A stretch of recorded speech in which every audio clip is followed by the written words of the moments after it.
the vaccine for COVID different than a flu shot, for example?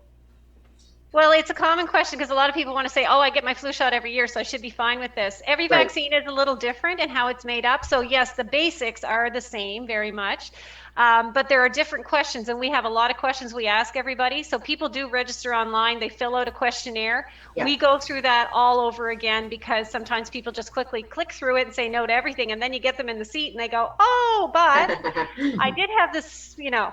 So we have a lot of questions to rule out whether or not we say to you, you know what, I don't think this is the right vaccine for you because you could have, we're trying to rule out a potential anaphylactic reaction. So we know people have allergies that they're unaware of. Most people can answer those questions and we can rule it out.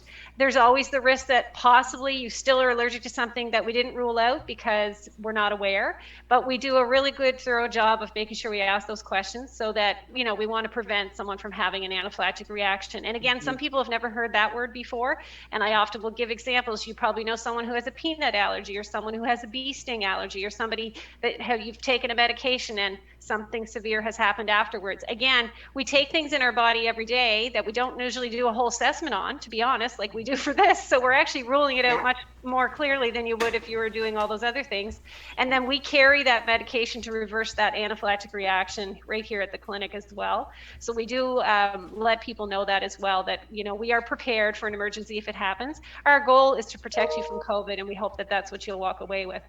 I think I got I went off there. I don't even know what your original question was, but I hope I answered it. Is the vaccine different from the flu shot? And Right. Yeah, I think. Sorry, I got on a little tangent. But yeah, so there is some products in it that we ask specifically about that are different, even between the vaccines for COVID, they're different. So we ask those questions to rule that out. Okay. So I'll just comment on a few things there. Yeah. So they're both active vaccines. So the vaccine works to turn on your immune system to fight off those viruses. Right. The flu virus vaccine is basically we take a flu virus, chop it up, and we present parts of that virus to the body, and then the body reacts to it and turns on the immune system and creates some memory. The effectiveness of the flu vaccine can vary as low as 40% to high as like 70 or 80%. And then the one thing with the flu is we have to do it every year because there's always changes to it. So the different strains or different versions of the flu, because the flu virus is all over the world. Certain parts will have their own genetic structure than other parts of the world, like here. And so we have to, what we do is as a global public health community, we try to look at what strains were circulating in the past year and project, what should we put in for the next year's flu shot. One of the nice side effects of this pandemic is because we've been isolating from each other and masking and washing our hands more, the number of flu cases have dropped considerably. And we actually put a big stress this year for people to get vaccinated with their flu, because having the flu and COVID at the same time is a double whammy on your body. Yeah. The COVID vaccine, right now there's two types. There's the mRNA vaccine, and then there's the viral vector vaccine. The mRNA vaccine, basically, it's got this little strip of instructions on how to make a protein that's on the surface of the coronavirus. And so you see all these pictures of the coronavirus, this little ball with spikes coming off it. Yeah. And so those spikes are called, that's the spike protein. And so what the mRNA vaccines do is that they actually give our bodies the genetic material, the genetic information, an instruction manual to actually create those. And so the body will make these proteins. It sees them in our system and says, oh, that's something I gotta fight against. That's something I'd be ready for. So the mRNAs are the Pfizer and the Moderna.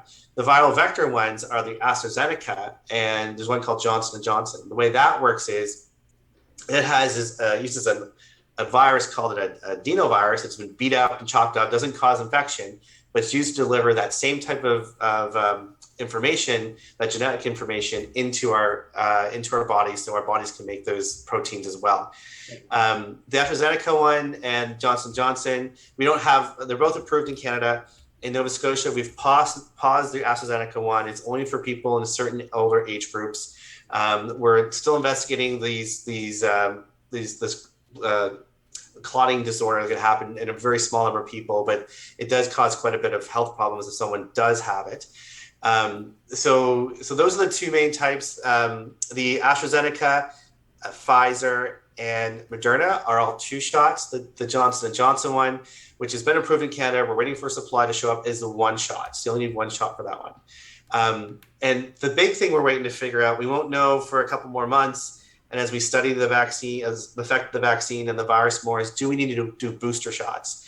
And so some experts feel that we're going to need a booster shot. Only time will tell. We'll have to see what happens as we get our herd immunity numbers up, and also what happens to our actual number of cases. So definitely stay tuned for that. We might need to, roll up our sleeves one more time for a 3rd shot or a 2nd shot, depending on which vaccine you got. Sure. Cool. Thank you very much.